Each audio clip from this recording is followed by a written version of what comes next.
السلام عليكم. هعلمك في الفيديو ده ازاي تحسب سعراتك الحرارية اليومية اللي انت محتاجها. اول حاجة هتجيب ورقة وقلم. يلا. تاني حاجة علشان تتعلم تحسب البي ام اي بتاعك اللي هو مؤشر الكتلة بتاعتك، لازم تعرف ان الناس تلات انواع: يا ناس هيلثي صحتها كويسة، يا ناس اوفر ويت عندها سمنة زايدة، يا اما ناس اوبيز يعني مليانة. فهم زي ما احنا فنطناهم هيلثي واوفر ويت واوبيز. تمام. علشان ابقى اكون شخص هيلثي لازم يكون مؤشر الكتله بتاعي من 18 ونص حتى 20900. الاوفر ويت مؤشر الكتله بتاعها بيتراوح من 25 ل 29900. الناس الاوبيز مؤشر الكتله بتاعها بيتراوح من 30 حتى 35 وممكن اكتر من كده. طب دلوقتي انا عايز اعرف نفسي انا في اي فئه من دول. تعال اعلمك ازاي تحسب على مثال.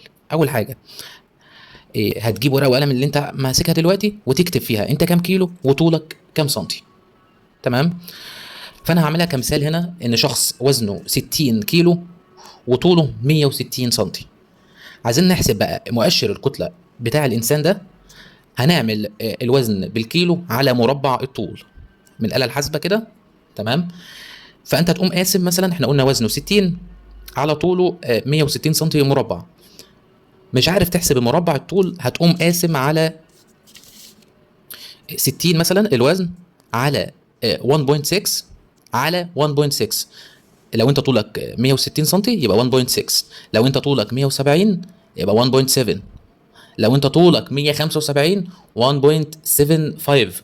تمام. يبقى على واحد، مثلا لو طولك 175 هيبقى وزنك 70، يبقى 70 على 1.75 على 1.75 على تمام على. تمام.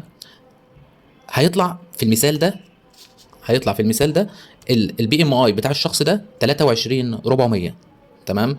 دلوقتي بنفس الطريقه اللي انا شرحتها هتحسب الوزن على مربع الطول بتاعك وهيطلع لك رقم. بالنسبه للشخص ده هو 60 على مربع 160 سنتي، طلع الرقم بتاعه 23400.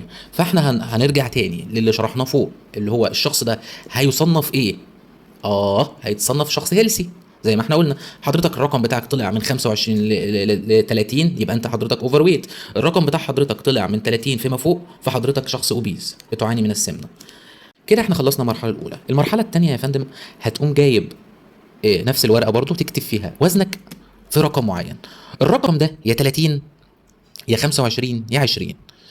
تمام. حضرتك امتى تكتب الرقم 30 وامتى تكتب 25 وامتى تكتب 20؟ حضرتك دلوقتي انت حاسب البي ام اي بتاعك في المعادله اللي قبل كده وعرفت تصنيفك انت هيلثي ولا اوفر ويت ولا اوبيز، هتقوم كاتب الرقم بتاعك. فاحنا هنقول برضو بنفس المثال ان الشخص ده احنا عملناه اللي هو كان وزنه 60 وطوله 160، كان شخص صنف هيلثي. تمام. لان ارقامه بتتراوح من دي لدي. تمام. فحضرتك ضربناه مثلا ال 60 في 30. تمام. طلع 1800 كالوري. ده البي ام ار بتاع الشخص ده الكالوريز اللي بياخدها المفروض ياخدها يوميا 1800. حضرتك الشخص ده محتاج يخس، هينقص عن 1800 سعر يومي. فكلكم تحسبوها يا جماعه دلوقتي وتردوا على الكومنتات البي ام اي بتاعك كام والبي ام ار او الكالوريز بتاعتك كام. فمستني تعليقاتكم تقولوا لي. بس كده.